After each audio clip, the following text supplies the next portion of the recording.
What's up guys, it's Humphrey. So it's no surprise that because I got my start on social media on TikTok that I have a lot of young viewers that are always wondering what should you be buying or doing in your 20s versus what should you not be doing in your 20s. And I was just thinking about all the decisions that I've made in my life revolving around money, and specifically in my 20s, there are definitely some purchases that I've made that are just the dumbest purchases I've ever done, and I definitely regret them. So even though I'm really careful with my money, I've still made some really dumb money decisions in my life, and so I wanted to make this video about the 5 dumbest purchases that I've made in my 20s and exactly how they happened. Each of these purchases has a lesson that you can take away from it, and so if you learn from my mistakes, my hope is that it saves you some money in the long run. Starting with the number 1 dumbest purchase that I made in my 20s, I spent $5,500 on developing a slots casino app for the App Store. I really wish that I didn't do this, but in late 2016, early 2017, when I was starting my entrepreneurial journey after quitting my job, I thought it would be a good idea to try to start a new app in the gaming space. I talked to one of my mentors at the time. His name was Michael, and he actually had just left his job in the gaming space as well. So we actually got together and we were like, okay, why don't we just make a really simple game, launch it on the iOS store, and then therefore we can be rich. We thought it would be easy because slots are relatively straightforward games. You input the odds, you design the game, and then you launch it on the iOS store. What more could go wrong? After talking to a few developers on Upwork, we actually stumbled across a talented developer by the name of Columbo, and I don't really know if that was his real name or not because it sounds kind of like a fake name, but either way, his name was Columbo, and we decided on the specs with him, and he assured us that he can get us onto the App Store by the end of this whole process. We figured as long as we could get it on the App Store, we could probably make our money back and then some. So it sounds like a really easy proposition. You design a game, you get some developer to make it for you, and then you profit, right?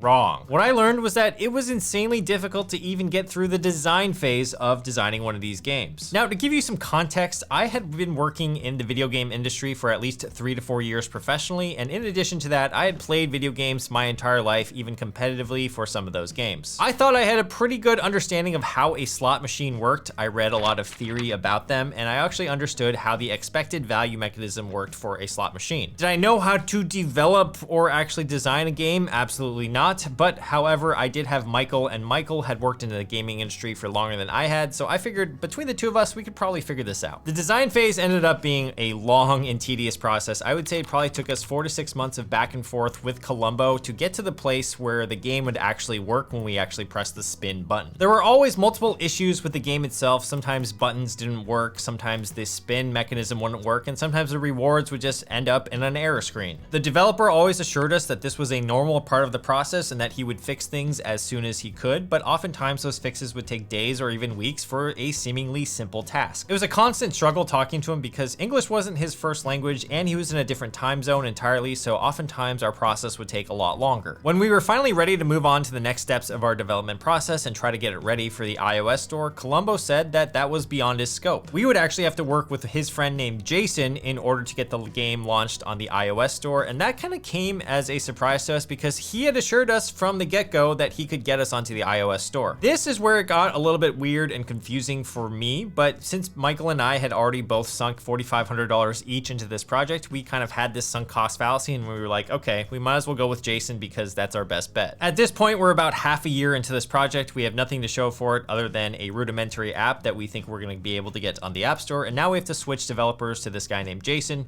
and guess what? Jason was a scammer. After about 2 weeks, he just completely ghosted us, and so we actually reached out to Upwork support and the fraud team, and boy, we were correct. Apparently, they found evidence that our freelancer, Jason, was previously removed from the platform for misrepresentation and non-delivery of work, and not only that, he took our $2,000 deposit for the next steps of this project and basically ran. The worst part was that Upwork didn't really help us at all, and we had a really hard time getting our money back. So after all is said and done, we spent $5,500 each on this project, not including the business formation fees, etc.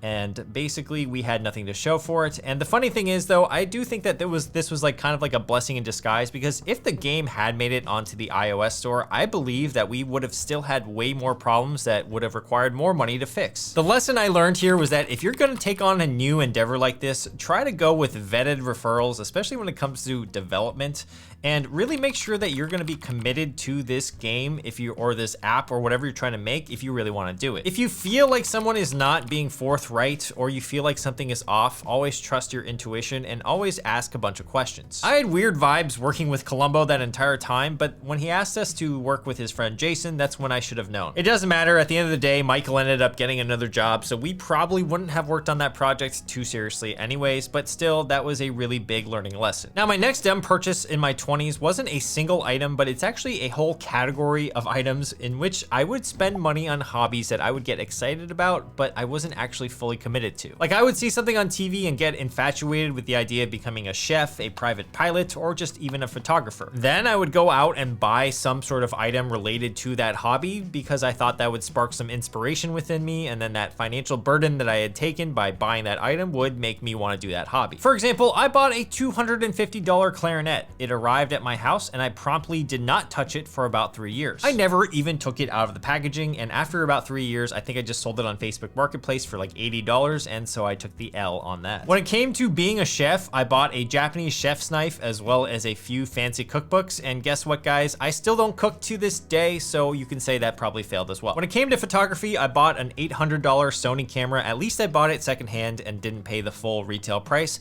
but it was still $800. I took a few photos one day out in the park on a nice afternoon, and that was the end of that. For the remainder of the years, it just kind of sat in my closet collecting dust. However, eventually, when I started making videos online for YouTube, I actually did use that camera a little bit, so it wasn't all for nothing. And the private pilot stuff, well, in order to get my pilot's license, I had to buy about $250 worth of educational materials that arrived at my house. I read about 5 pages of the first manual, and then I gave up promptly. The moral of the story, or the takeaway here, is that whenever I'm starting a new hobby, I really want to validate and make sure that I'm really into that hobby before buying anything. So I'm going to try to delay any purchases regarding to a hobby until I know that I'm fully in it. If I've spent less than 5 hours doing a hobby, or perhaps if you spent less than 5 hours doing a hobby, it's probably not a good idea to go buy a whole suite of things to accompany that hobby until you really know that you're invested. It's kind of similar to why so many people go and get a gym membership without ever having the habit of lifting weights or going to the gym. It doesn't really make sense because if you sign up for that gym membership, you're going to be in a year-long contract, you're going to spend all this money, and you might not even end up going. In fact, most gyms kind of just rely on that habit to make them money, and so they know that, you should now know that, and so you should know to avoid that. For me, I realized that a financial burden or a sunk cost isn't going to motivate me to do the thing, and so I don't know if that's going to be the same for you, but I would argue that for most people, just because you've spent money on something, it won't intrinsically motivate you to do that hobby. So if you're getting into something new, try to think critically about whether or not you actually want to do that new thing for a while before you spend money on it. The third dumbest purchase I made in my 20s was actually spending money on instructional poker courses or instructional poker materials. For example, I spent $2,500 on a poker book one time. Now, how did I even get to a point where I was spending close to a month's salary on just a book that would teach you how to play poker? Well, that's a pretty good story in and of itself. Back in my early 20s and my mid 20s, I was an online poker player and I liked to play poker recreationally. I would say my entire generation was actually influenced by the Moneymaker effect, and that's actually the name of a poker player by the name of Chris Moneymaker. Yes, that's his real name. But in 2003, he won the main event of the World Series of Poker in Texas Hold'em. He was just a normal accountant from Tennessee or something, and the way that he actually got into the main event was that he won a qualifier on a poker website. So that inspired a whole bunch of new poker players, including myself, and throughout college, I would deposit money on various poker websites while it was still somewhat legal in the United States, and I would play recreationally. At the same time I was playing these low limit tables, like the $5, $10, or $25 tables, I would read everything about poker that I could. I would buy poker books from Barnes & Noble, and I would also read the forums online, a forum that was called 2plus2, that was a poker website. After playing hundreds of thousands of hands online, I would eventually get better at poker. I would move up to the $50 and $100 no limit tables, and I was beating those games regularly for a rate of 3 to 5 BBs per 100. If you're a poker player, you know what that means. Essentially, it means that I was a winning player, but I wasn't like crushing the games, but I was decent enough where I wasn't losing money. I'd say in the 4 to 5 years of playing poker online, I roughly made $18,000 overall, and that's pretty good. However, when you consider how many hours that I actually spent playing poker, I bet my hourly rate was probably less than $5 per hour. It was right around when I had about $15,000 in winnings and regularly winning at the $100 table games that I wanted to move up to the $200 and the $400 table games. At that same time, there was a new new book slash poker course released by a really well-known player called Reed Young. I believe his screen name was Shoot AA, so Shoot Pocket Aces. And the name of the book was called The Blue Book. It was supposed to be a whole compendium of everything that he knew about online poker, and he would teach you how to beat the higher limit games. In other words, it was an advanced poker book for advanced players, and I was trying to level up my game to the ultimate highest. Now, this book was notoriously difficult to buy. He wouldn't sell it to just anybody. You actually had to show him how much of a bankroll you were working with. I actually tip my hat to him because he would actually not sell it to people who just had, let's say, a bankroll of $3,000, because it wouldn't make sense. If you're buying a poker book for $2,500, but you only have $3,000 to work with, it's probably not gonna work for you. Anyways, I was selected to buy this book, so I ended up going to my bank. I wire transferred him some money, and then I had to just wait patiently and hope that the book would come in the mail. I did end up receiving the Blue Book. I read it about once or twice, but what I realized was that even though the strategies that he covers in the book are really great, theory is not often execution. A lot of the advanced tactics would actually go over my head, and unless I actually applied those tactics in real time in a poker game, I wasn't really getting that much value out of the book. I think this is pretty common with educational products that are out there. Sometimes you could get invested in a course or perhaps new instructional material, but if you don't actually take the time to understand the material and apply it to the real world, you might not get that much value out of it. I thought that by buying a $2,500 book that I would be instantly transformed to a high limit poker player, but the truth was that I still sucked. The secret to becoming a successful player was probably more than just reading a book. You actually had to apply those principles in real life and put in the work. And I think this is a microcosm of any educational content out there. Just because you buy it doesn't mean you're gonna get the transformation that you want. It's almost like buying a diet plan, but then if you don't stick to the diet, you're not gonna lose the weight. At the end of the day, I thought the purchase was a pretty dumb purchase for myself in particular, but for others, it could have been just as good as gold. My fourth dumbest purchase of my 20s was a $1,000 tuxedo that I wore to a wedding once and then just never wore again. This happened because renting a tuxedo usually costs $300 for the weekend, so I thought to myself, man, why don't I just buy a tuxedo? That way, as long as I wear it a couple more times, I'll probably break even on the cost of renting. I thought I'd be able to wear it to many more future events and weddings, so I went to Nordstrom, I talked to a sales guy there, and I just settled in on the first tuxedo that he kind of showed me. The entire purchase for the tuxedo itself, including the cummerbund, was $1,000, but then you had to buy some extras, for example, the bow tie, as well as these shiny black shoes. Now, here's why it's a really dumb purchase. I haven't worn it since. That's the reason why it's so dumb. It just kind of sits in my closet collecting dust. These days, I wouldn't even know how to tie a bow tie. I don't need to wear a cummerbund, and I haven't been invited to any black tie events since that day. In fact, all the weddings and events that I've been to since then have just been really formal events. However, I can just wear my normal suit. In addition, I've gained some weight since I've been in my 20s, so I don't think the tuxedo would fit these days. I don't think anybody wants to see that either in person or you guys online. I'd probably have to get it tailored to even wear it again, and that's going to just be even more money down the drain. So I really think the lesson here is that if you are going to buy a special piece of clothing for a special occasion,